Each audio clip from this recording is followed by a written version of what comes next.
দৌড়াবো না, আমরা দৌড়াবো না। কতগুলো তেল নামাইছেন? এই যে আমরা সাংবাদিক।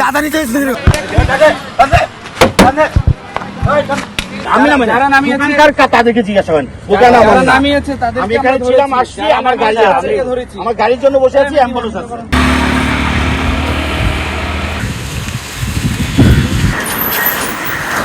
শুনেন শুনেন শুনেন, কেন শুনেন?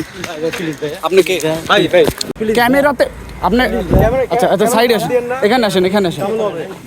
এখানে কি প্লিজ চাকরিটা খাবেন না ভাইয়া। আচ্ছা কি কি করতেছেন? না না, আপনি এখানে কি করতেছেন? আচ্ছা করতেছেন কি এখানে? কি করতেছেন? করতেছেন কি ওখানে? আপনি মানুষ তেল পাচ্ছে না, আর আপনারা সরকারি গাড়ির তেল নিয়ে এসে এখানে কেন নামাচ্ছেন না? গাড়ি নেবেন না আপনার? পর্দা করে রাখছে। এই যে ওনার গাড়ি, সরকারি গাড়ি। এটি কোন মন্ত্রণালয় গাড়ি এটা? আমি পা ধরছি ভাই, প্লিজ। আমরা দৌড়াবো না, আমরা দৌড়াবো না। গাড়ি গাড়ি আপনার গাড়ি এখানে তারা তেল নামাচ্ছে। আপনারা কারা? আপনি কে?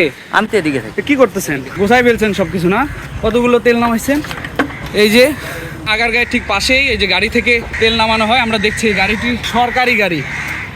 এই যে সরঞ্জাম রাখা হয়েছে, এগুলোর মাধ্যমে আসলে কোন সাংবাদিক তো চলে যান, গুপ্তধন কিছু নাই, বুঝছেন?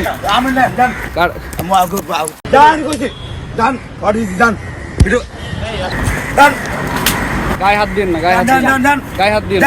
আমরা চলে যাবো, আমরা কথা ভালো এটা রাখেন, এটা রাখেন। কথা ভালো আপনারা দেখতেছেন না? আপনারা এরকম করতেছেন, ভালোভাবে বলেন।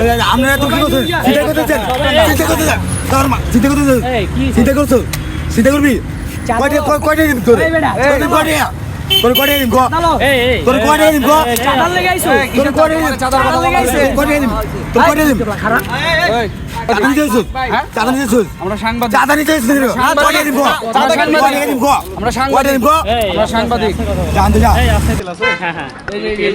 এই যে আপনারা দেখছেন এই যে তেল, আমি নামে যারা নামিয়েছে তাদেরকে জিজ্ঞাসা করেন। যারা নামিয়েছে তাদের আমি এখানে ছিলাম, আসছি, আমার গাড়ি আছে, আমার গাড়ির জন্য বসে আছি, অ্যাম্বুলেন্স আছে। এই গাড়ি থেকেই কিন্তু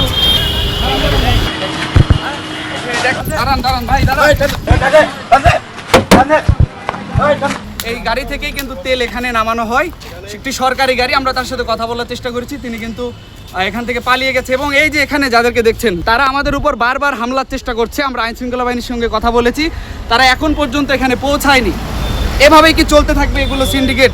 মানুষ যখন তেলের পাম্পে তেল পাচ্ছে না, তখন আগারগাঁয়ে সরকারি ভবনগুলো ঠিক পাশে যেসব সরকারি গাড়ি রয়েছে, সেই সরকারি গাড়ি থেকে যে ড্রাইভারগুলো রয়েছে তারা তেল বিক্রি করছে এসব জায়গায়।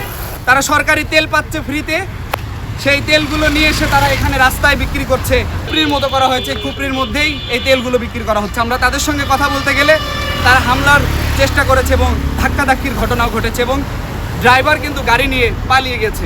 আচ্ছা, এই যে তেল বিক্রি করে, এটা কি ঠিক বলেন? বাসা থেকে প্রতিদিন যদি আপনি 1টা-2টা পর্যন্ত ওই যেমন আসে, সব সরকারি গাড়ি।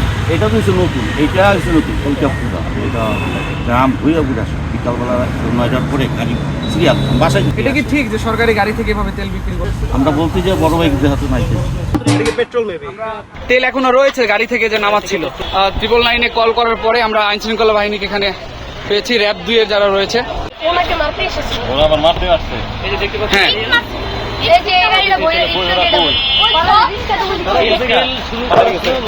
আইন শৃঙ্খলা বাহিনীর সদস্য তারা এসেছে, আমাদের উপর হামলা করা হয়েছিল। আপনারা যেমনটি একটু দেখানোর চেষ্টা করবো, ঠিক এই যে এই ড্রামের মধ্যে কিন্তু অসংখ্য তেল রয়েছে। আর যারা আমাদের উপর হামলার চেষ্টা করেছিল তারা এখান থেকে পালিয়ে গেছে। সরকারি গাড়ি এসে জি, এখানে আমরা অনেকক্ষণ ধরে লক্ষ্য করছিলাম, এখানে সরকারি গাড়ি আসে, সেই গাড়িগুলোকে তারা তেল বের করে এখানে তারা বিক্রি করে। আমরা কথা বলতে গেলে কিন্তু তারা পালিয়ে গেছে এখান থেকে। এখানে যারা ছিল তারা আমাদের উপরে যে হামলা করেছে, এখানে একটা আছে, ওই পাশে একটা আছে, ওই দিকে 3টা জায়গায় তারা এটা করে। আমাদের এখান থেকে ধাওয়া দিচ্ছে, আমরা তো এদিকে চলে গেছি, বুঝছেন না?